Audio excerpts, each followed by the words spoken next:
You're listening to the N2K Space Network.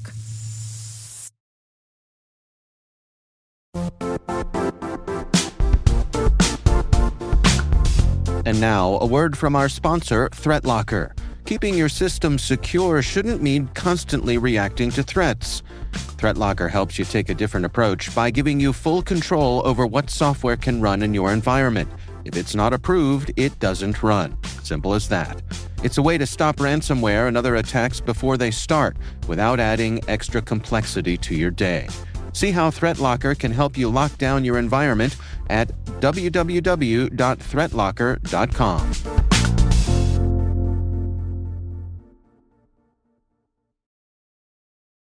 Welcome to T-Minus Deep Space. Maria Vermazes here, host of T-Minus Space Daily. And for today's show, I'm handing the host mic over to our partners at the Aerospace Corporation for the second installment of the Space Nexus.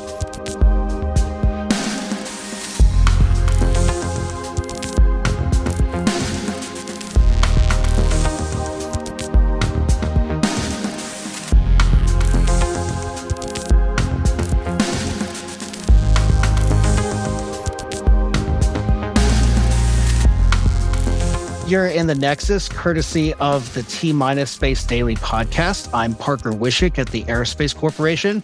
Today, we're talking about turning data into decisions, and we're joined by Jackie Barbieri, founder and CEO of Whitespace, which is based a quick jog from Old Town Alexandria, Virginia, and Dr. Steve Lewis, joining from Colorado Springs today, who is the director of Aerospace's Spectrum Electromagnetic Interference Awareness and Response, or SPEAR team. More on that rather imposing sounding team in a bit, but first, let's set the tone for this discussion, which, apologies to the technology wonks, this is going to be more end user and data layer focused than hardware and comms. Jackie, you're a lifelong analyst, and one of those end users now helping to empower other end users with tools that will quickly glean insights from existing data sets, and at times even guiding the end users into what they want and need to analyze that they may or may not know. What is your philosophy and big picture observation on where we're at versus where we came from, informed by 2 decades plus working in intelligence? Well, Parker, first of all, thank you so much for having me. I think in some ways we are exactly where we were 2 decades ago in terms of the challenge we have ahead of us. And by that, I mean 2 decades ago, we were facing a crushing amount of data in terms of the pace, variety, and just overall size of what we needed to get through in order to support decision and deliver decision advantage in the DoD and the intel community. And that is still true. In fact, I only think that problem is getting bigger and more challenging. Another challenge that is the same is we were faced with the challenge of figuring out how to encode and scale what are like expert processes and tacit knowledge about how to interpret that information and speed it up when it's an inherently thoughtful process and human-driven process. So I think those two things are still the same. What is different is that technology in some ways has caught up almost enough for us to envision a future where we can invert that power dynamic or that curve that we've been on, where data and need has been outpacing our ability to deliver. And I think that we're at a really interesting moment right now, maybe a tipping point. I don't want to go too far, but almost at a tipping point where we might be able to wrap our arms around it for the first time and use it as leverage. I definitely want to come back to this near the end of the segment because we're talking about philosophical change almost in how we look at and use data. You and I met in Austin at South by Southwest at Maxar's Orbital Edge event this March, and you shared a little bit of your vision then. You also had a fun demo, really an enlightening demo is a better word. And your approach to arming analysts with deep insights from the right sources to make the right decision within a dramatically reduced time frame. I would love for you to share a little bit of that here. Yes, sure. So let me rewind a little bit.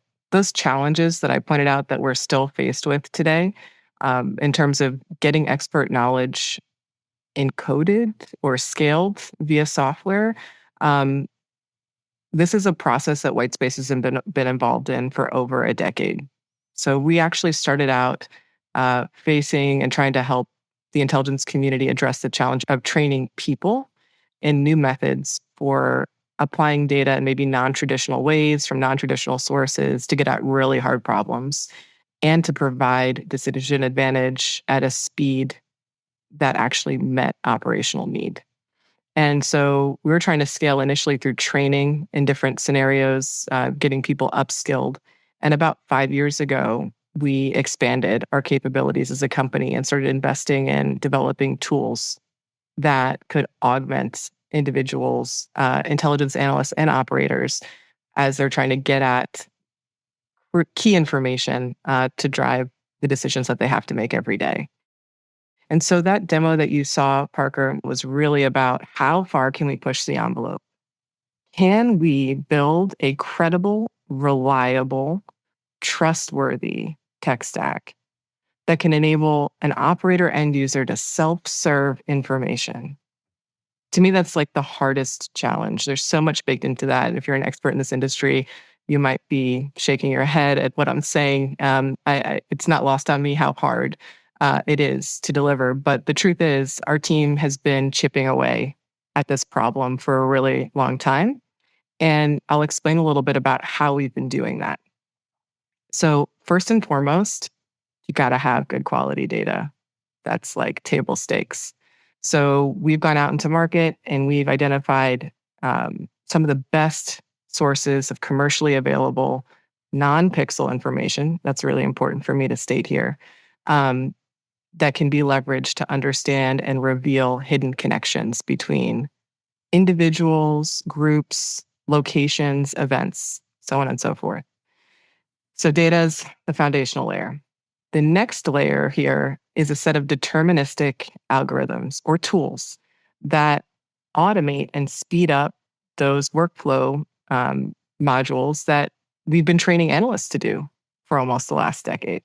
And so it takes a process that would require an analyst, an engineer, a data scientist, and maybe several hours to get to a result. And now that's an API call, and the results are provided in seconds, maybe minutes, depending on the job size.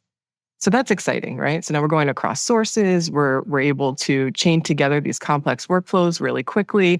We're approximating human expert capability, all in doing this. But where it gets really exciting is when you layer on top of that state-of-the-art reasoning models, and you apply on top of that an LLM layer that acts as the translation between the end user and the analytic decomposition of the task at hand. And then that reasoning model has access to all those tools and all that data and can provide and surface new opportunities, new discoveries that maybe the end user didn't even know to ask about in the first place. So that's when we get beyond automating or speeding up the work that we already know needs to be done. And we get into that space of opportunity and discovery, which is sort of, I think, what drives a lot of some of the best analysts I've met is like that hunt, that hunger for the discovery. So I got to play with Iris earlier, and you're showing us Iris. Who is it named after? Or what I is it love that named you after? asked this question. It's actually named after the Greek goddess Iris, who was the messenger from the gods down to earth. Love it. It also Perfect. Conveniently happens to be related to vision, right? So yet another reason to choose the name. And you said LLM earlier for our listeners. That is large language model. Yeah. So Claude is actually Anthropic's flagship large language model and reasoning model. So we're using Claude 4, which was just released a couple of weeks ago. And this example and use case is really centered on illegal resource extraction. So if we were looking into maybe illegal mining activities or similar in, say, the Amazon, we took a look at different ports that had been known to be related to this type of activity in that region. And so if we wanted to go on a discovery path, like the one we were describing earlier, we just start with a location of interest. So news reporting cued us into the fact that there was a raid at a port named Manaus in Brazil a couple of years ago. And so I wanted to check in and see what vessel activity looks like in that port these days. So first and foremost, we take a look at what port facilities are in that region. So Iris is able to tell us that quickly. And then I find, okay, this one here is a commercial port. And if I were shipping illegal goods, I'd probably want a commercial vessel to do that on, a cargo vessel or something similar. So Iris can show us and buffer that location readily for us. Let's take a look at whether or not there are any Chinese vessels that have entered or exited that port in the last 30 days or so. And interestingly, Iris comes back and says, really, there haven't been. And that's interesting because the news report said that there were Chinese vessels implicated in that raid that I mentioned from a couple of years ago. All right, let's open up the aperture a little bit. Let's look at all commercial vessel activity in this location. Let's look at it in March 2025. So Iris runs a query for commercial vessel activity, and this is a heat map showing where those vessels were most active in and around the port. And you can see there's metadata associated with each of these regions. All right, well, let's drill a little deeper. What types of commercial vessels were active? And we're seeing these vessel types here, some of which could be used for moving around illegal goods in large quantities. But what's most interesting are the flags of these vessels. So folks that work in maritime and deal with sanctions evasion, they're very familiar with things called flags of convenience.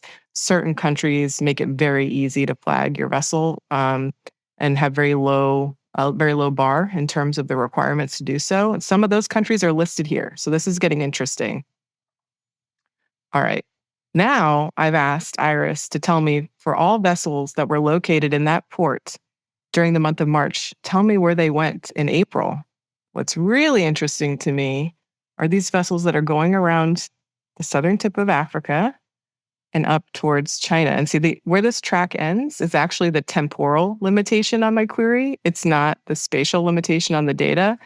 And so I did a subsequent query because as I zoomed in here, this is actually data for just one unique vessel. And what stuck out to me is that this vessel is actually a pilot vessel. Why would a pilot vessel that's meant to bring the captain or a pilot to a larger vessel when it's arriving in port be traveling this long distance? You know that. Does Iris know that? Iris know? And how does she know Iris knows that that's a pilot vessel because that is reported in the data. Even if I didn't know that it was suspicious that a pilot vessel would be transiting this long distance, I would be interested in this track. And it's what looks like is going to be a terminus somewhere near China. So would you call this human-machine teaming because you're bringing your own personal expertise to the query that you're generating and expounding upon? Yes. So this is definitely human-machine teaming. So this vessel actually made multiple stops at different Chinese ports in the subsequent month. And I'm going to just jump ahead to the bottom of where my exploration took me. I made all kinds of different queries. I asked about device location data and if there were any devices correlated with that vessel, where they went. But this was the most interesting thing. At the very end of my exploration, I said, okay, well, tell me where this vessel was on June 4th, which happened to be the day before I did this exploration. And it was located in two places. One was that port in Manaus, and the other was the Taiwan Straits. And that defies physics. So that indicates possibly that this vessel might be worth further investigation and interrogation. And that's something I was able to accomplish aided by Iris. Again, that human-machine teaming is so key because I would learn something from Iris and that would prompt a new question. And that new question would provide an answer that would prompt yet another question. And I was able to do this in minutes rather than hours or days of painstaking work combing through data and maybe crossing across multiple databases. Iris is able also to surface for me other cross-reference data like imagery, radio frequency data, mobile device location data, so on and so forth. So that's just a quick look at some of the work that Iris is able to take off my plate, as well as push me to be able to accomplish on my own in a much more efficient manner. Excellent. So thanks for that dive in on Iris. It's guiding the user through how to progress the prompt. It's acting like an analyst. So I want to come back to that. And the question coming your way, Jackie, is who taught Iris what she knows?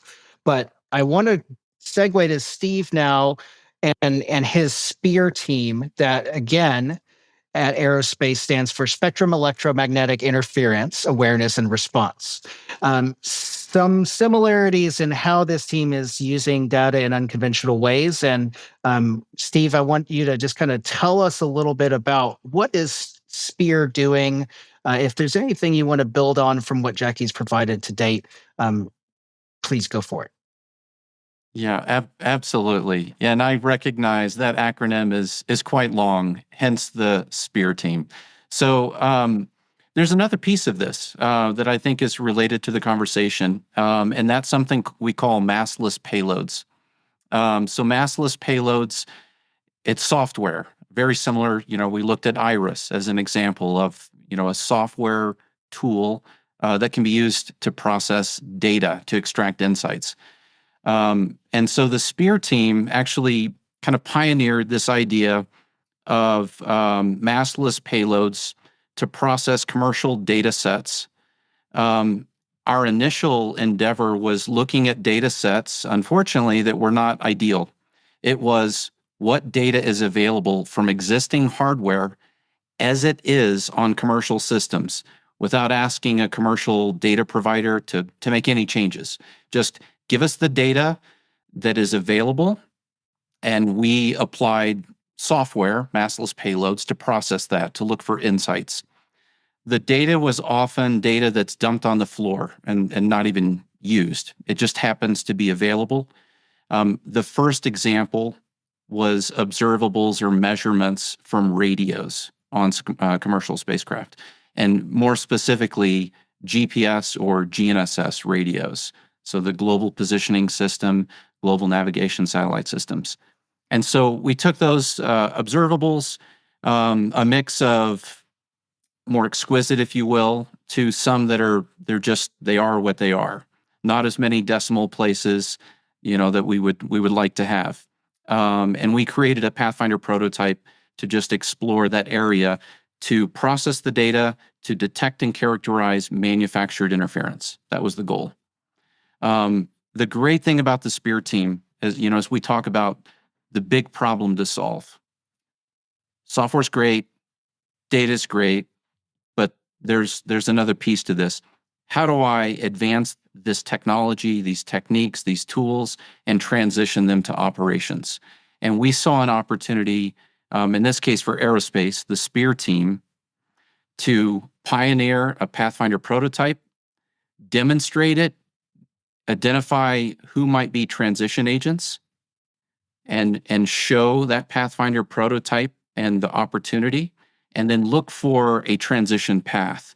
And what it's turned out to be is prototyping opportunities for commercial companies to come in and then build prototypes to process, these types of data sets to solve problems, with a transition agent or an end user following along the whole way.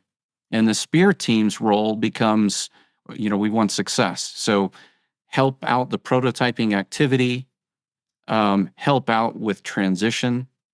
And part of that is using these tools to explore what do the tools do best in solving these problems. what are areas maybe for improvement? And so that's kind of what the SPEAR team is about. It has evolved. It's expanded quite a bit. And the SPEAR team now is kind of the engineering back shop for an organization called the Joint Commercial Ops, and also supporting some other, government organizations as well.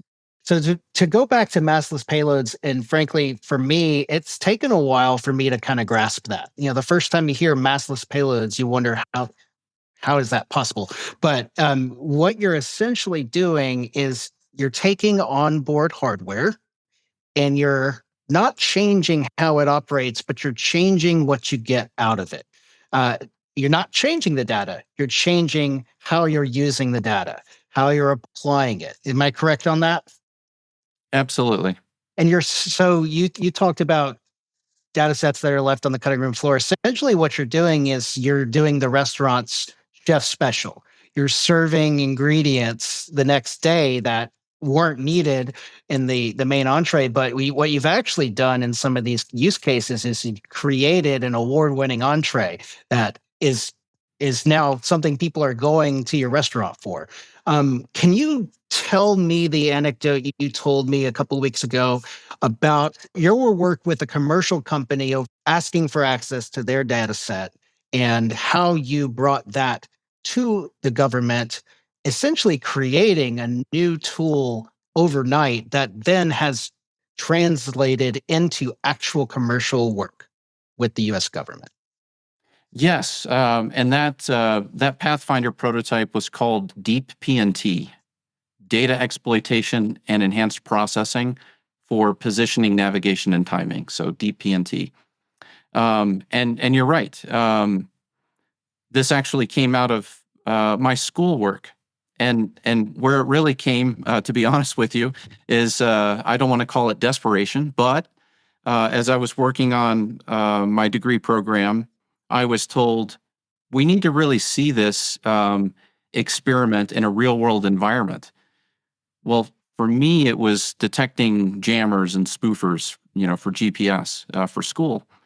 And I didn't have access to that.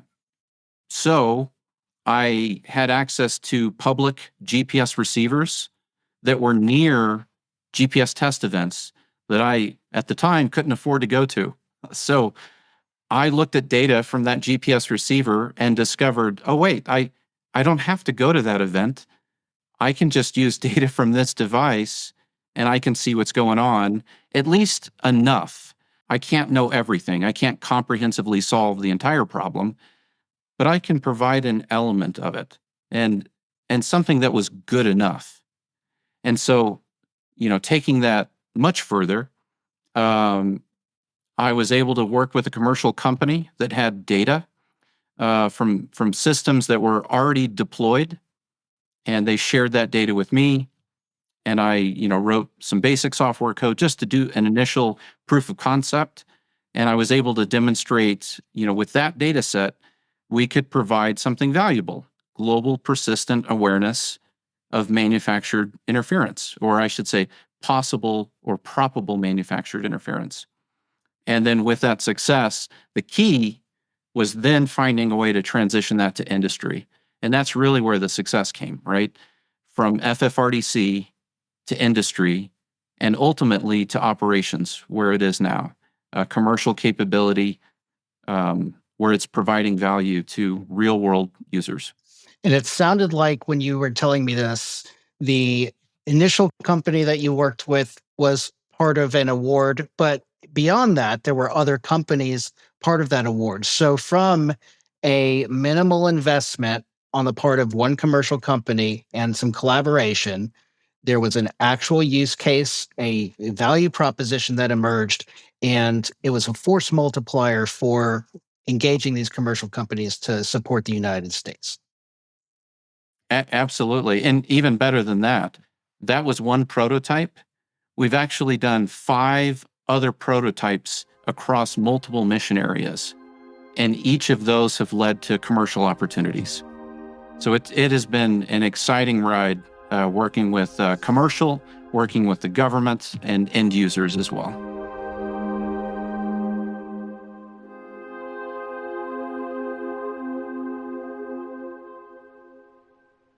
We'll be right back with more from the Space Nexus. Hey everybody, Dave here. I've talked about Delete Me before, and I'm still using it because it still works. It's been a few months now, and I'm just as impressed today as I was when I signed up. Delete Me keeps finding and removing my personal information from data broker sites, and they keep me updated with detailed reports, so I know exactly what's been taken down. I'm genuinely relieved knowing my privacy isn't something I have to worry about every day. The Delete Me team handles everything.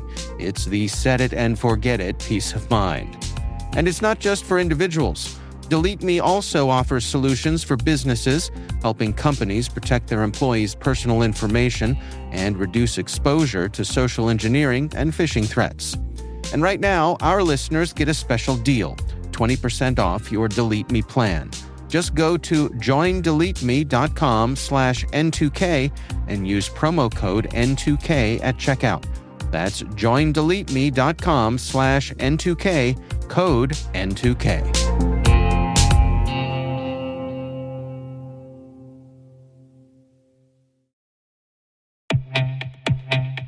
Did you know Active Directory is targeted in 9 out of 10 cyber attacks? Once attackers get in, they can take control of your entire network. That's why Sempris created Purple Knight, the free security assessment tool that scans your Active Directory for hundreds of vulnerabilities and shows you how to fix them. Join thousands of IT pros using Purple Knight to stay ahead of threats. Download it now at sempris.com/purple-night. That's sempris.com/purple-night.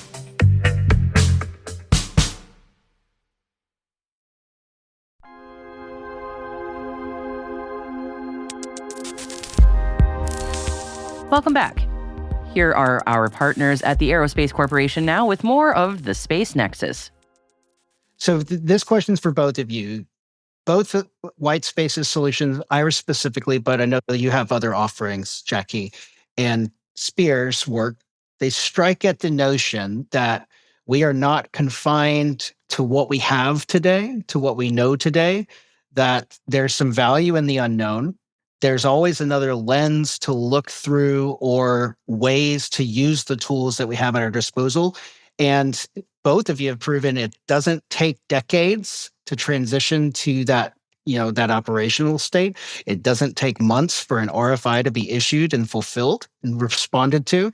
I would love to hear about your response to how the space community is receptive to this idea. Jackie.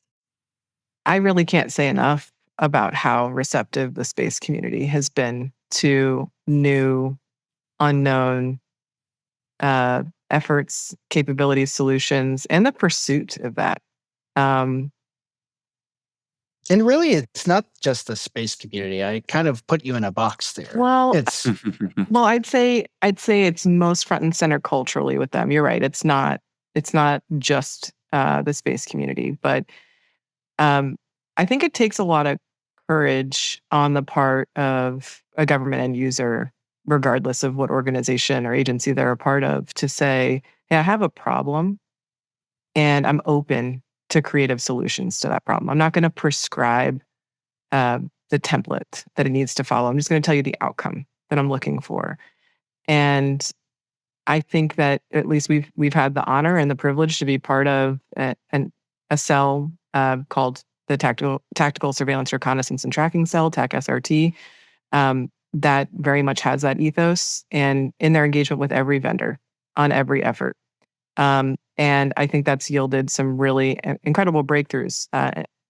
In particular, direct support to operational end users at a pace and of a quality that most people just assumed wasn't possible before they tried. So I think that it's been really productive. It makes it really fun, actually, also to work with them. And I think it's been a good outcome overall for the DoD end users. And that's the most important thing. I would completely agree with you. I mentioned before the organization, one of the organizations I support, the U.S. Space Force's Joint Commercial Operations. It's been exciting, and I totally view my role as to help stimulate some of that creative energy and exploring these data sets. The environment is getting, it's complex already. It's getting more complex. The data sets that we're looking at today, AIS is one example, that you shared with us. Is AIS going to look the same tomorrow? Is there going to be maybe a different data provider, or we need to pivot to a different data provider for some reason? And there's probably going to be nuances, and we've got to be ready for those nuances, with software that can adapt to it.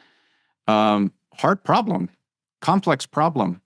And I think the community is open to finding some creative, resourceful, rigorous solutions to try to solve those complex problems with the amount of data that we're dealing with. You mentioned earlier, Jackie, and I really appreciated your comment about making good use of operators' time. I used to be a space operator. We're busy. We only have so much time, and we can only train on so many things. We need help to maximize our time, so we focus on what is the most important problem, at any given moment in operations. And so we need help with that. And I think the community is really open to finding ways of helping with that complex problem with the amount of data that we're dealing with. Well, Steve, kind of building on that, one of the main reasons that drove me to start the company in the first place was my appreciation very early on in my career of the gap that could exist between the operator need and what could be provided to them in terms of decision support on a given timeline, given certain resource constraints. And it felt like it took a Herculean effort to try to even close that 1 centimeter closer. And I think that with the right combination of culture and requirements, I want to say in the big R way, but expression of needs from the customer perspective and a vibrant commercial ecosystem that is eager to help solve those problems, we're getting closer and closer every day. The rate at which I see those two things coming together is really exciting and inspiring. And I think that we have so much farther we can go. I'm going to flip-flop my last two questions because that segues perfectly into, the technology aside. This cannot be an easy transition from a mindset, from an ethos perspective. So, Jackie, I think you're kind of in there. Well, both of you really. You're in these movement spaces. You have stakeholders working with you who are willing to move. What has to change for any stakeholder to be ready to operate, analyze, and act effectively in this agile way? Well, I think we have to be willing to look at our standard processes with a critical eye. And I'll say that even we have to do it inside of our company too, right? So when you have experts building technology that would augment or in some cases replace tasks that experts currently have to do, it can be very challenging. So you have to stay and you have to be willing and able to stay in that place of tension between we have a very high bar for how well this needs to function, but we're also willing to try really hard to see how far we can push it and how close we can get to that expert level performance. And so that is a special set of cultural characteristics that need to exist, I think, both on the provider side and on the end user side, where they have to be open. I think need and being overwhelmed and the pace of operations and the growing complexity you tapped into, Steve, I couldn't agree with that more. Sort of being overwhelmed by the sheer nature of your job will also maybe make you more open and willing to try new things. I hate to say that, but I do think that's it creates a conducive situation and makes people more open-minded about different options to explore. Yes, change is difficult, especially when you're dealing with humans. So, um, something that comes to mind on this topic specifically, and having seen many different tools out there, and actually having seen something on a popular platform that a lot of us use, comments about some of these type of tools, data mining tools. I think it's important to be very objective, very honest about what a tool can do and what it cannot do. And it is okay if it cannot comprehensively solve everything. It probably won't, and that's okay. Communicating what value that it does have and what scope of the problem that it's solving is better, because then you can integrate it into operations. A lot of the capabilities that I work with is exploiting imperfect data sets.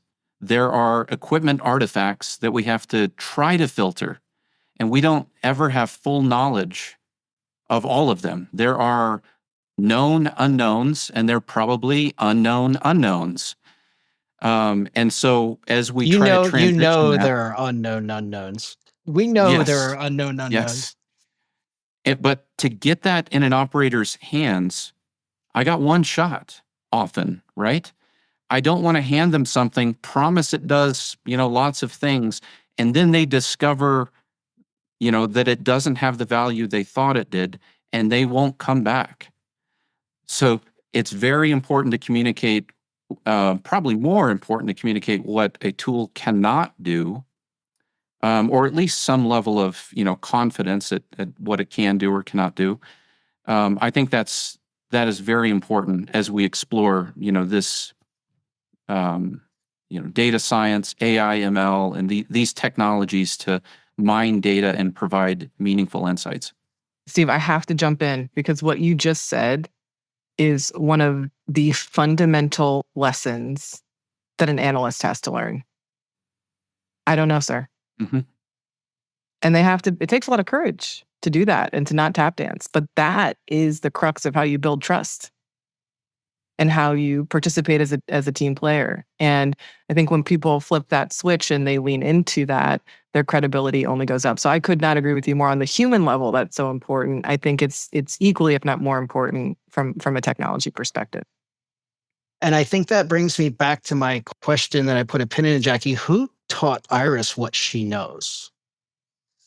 So Iris has been developed by experts who have been involved not only in actually doing this type of analysis in an operational environment, but also training others to do it. So the guardrails, the heuristics, the tacit knowledge is actively being transferred every day by those experts to Iris.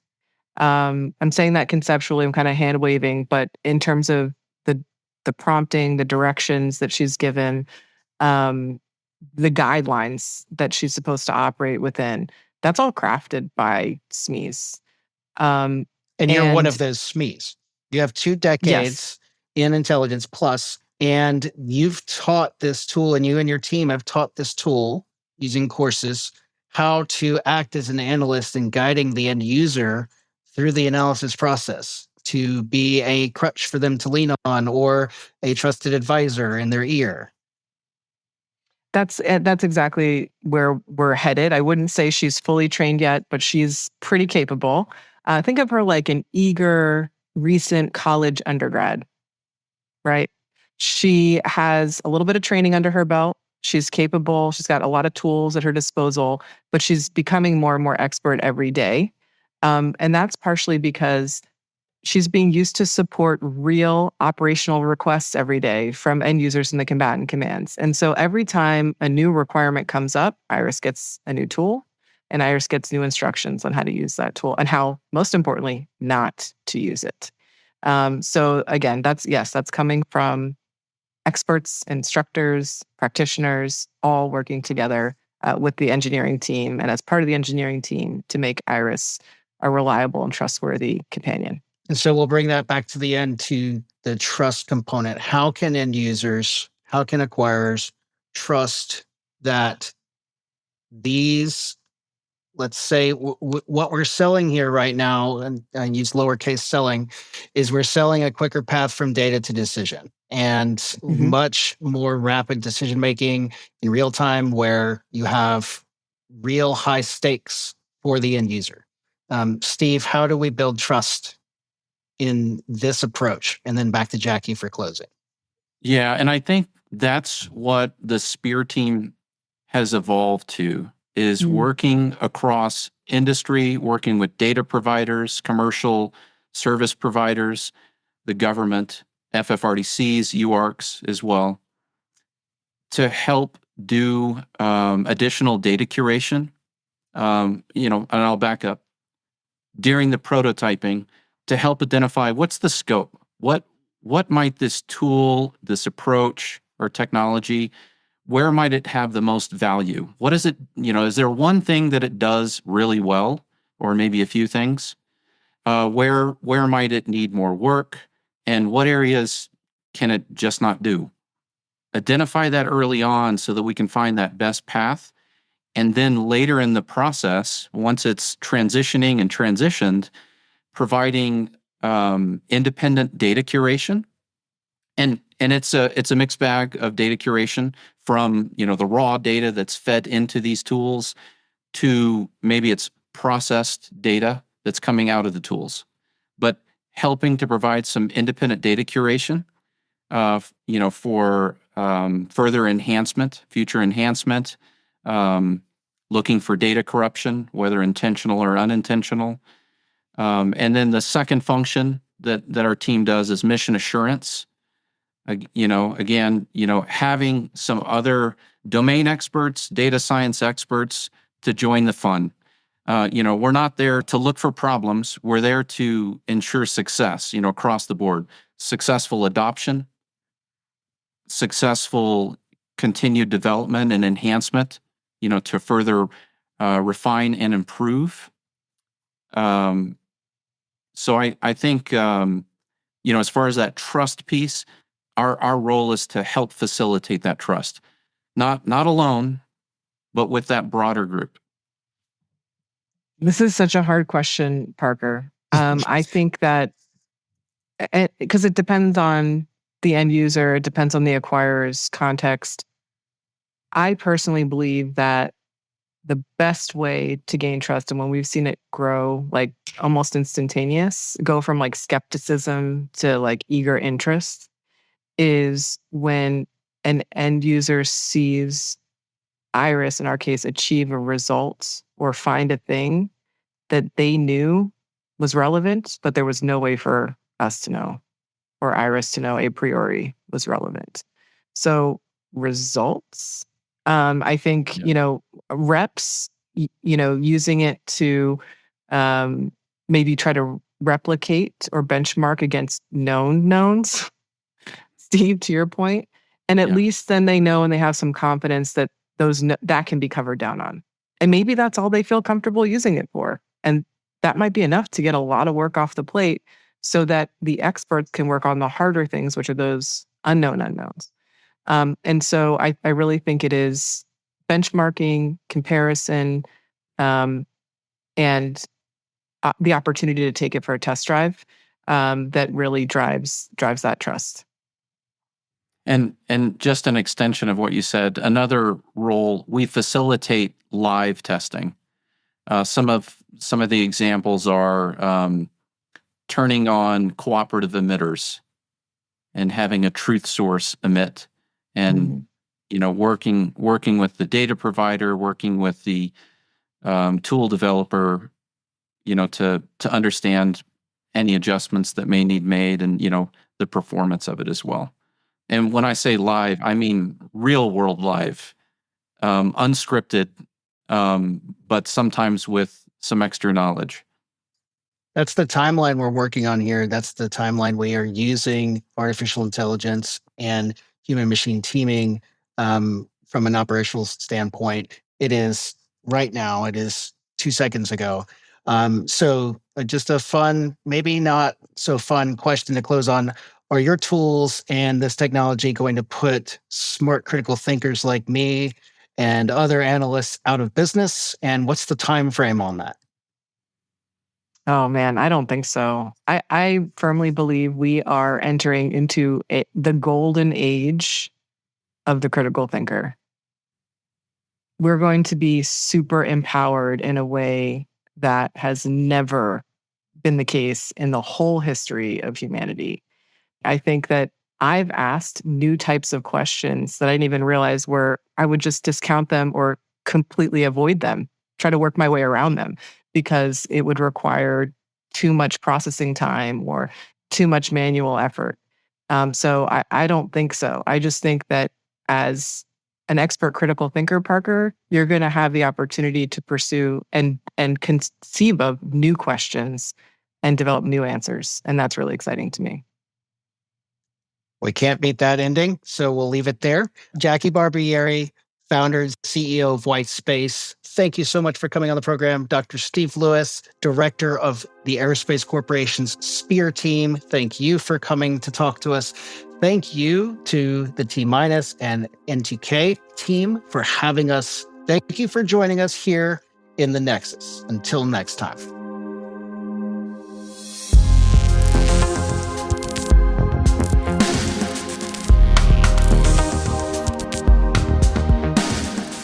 That's T- Deep Space, brought to you by N2K Cyberwire.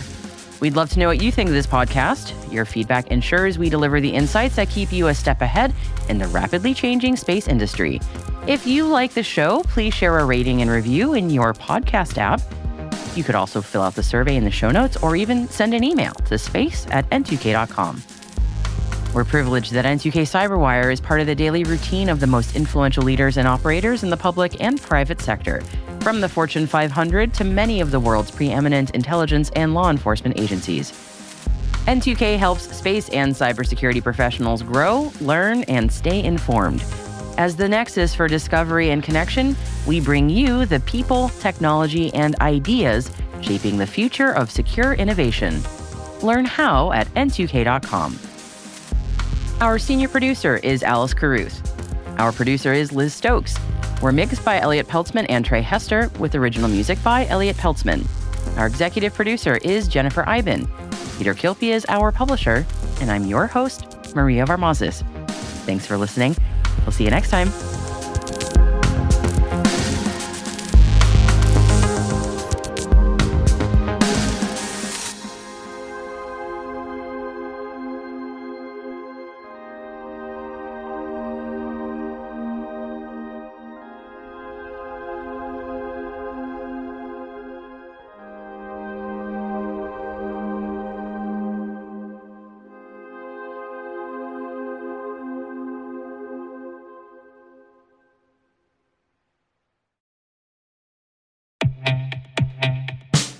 And now a word from our sponsor, SpyCloud. Identity is the new battleground, and attackers are exploiting stolen identities to infiltrate your organization. Traditional defenses can't keep up. SpyCloud's holistic identity threat protection helps security teams uncover and automatically remediate hidden exposures across your users, from breaches, malware, and phishing to neutralize identity-based threats like account takeover, fraud, and ransomware. Don't let invisible threats compromise your business. Get your free corporate darknet exposure report at spycloud.com/cyberwire and see what attackers already know. That's spycloud.com/cyberwire.